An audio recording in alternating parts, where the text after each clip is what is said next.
हमारे YouTube channel में आपका स्वागत है FK सुपर इलेक्ट्रिकल्स में। दोस्तों, आज मैं आपको बताऊंगा कि टुल्लू पंप अगर पानी नहीं उठा रहा है तो क्या करें। आज मैं आपको दिखाऊंगा किस तरह से सील लगानी है और किस तरह से इसको बैठानी है। दोस्तों, अगर हमारी वीडियो पसंद आए तो लाइक करें, शेयर करें, सब्सक्राइब करें। चलिए शुरू करते हैं आज का वीडियो।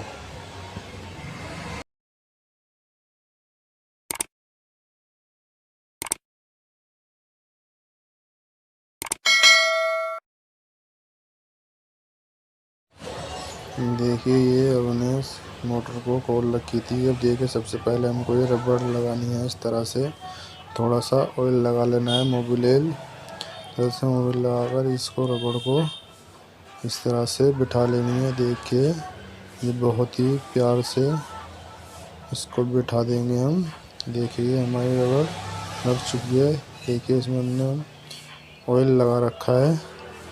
देखिए, अच्छी तरह से पूरी बैठी हुई है ये।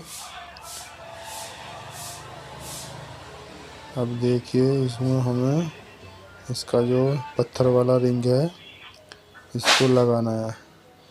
ये भी दोस्तों बहुत ही प्यार से इसमें लग जाएगा। देखिए, मैं आपको लगाकर दिखा रहा हूँ।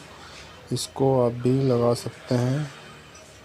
देखिए, इस तरह से ये हमने पत्थर भी देखिए लगा।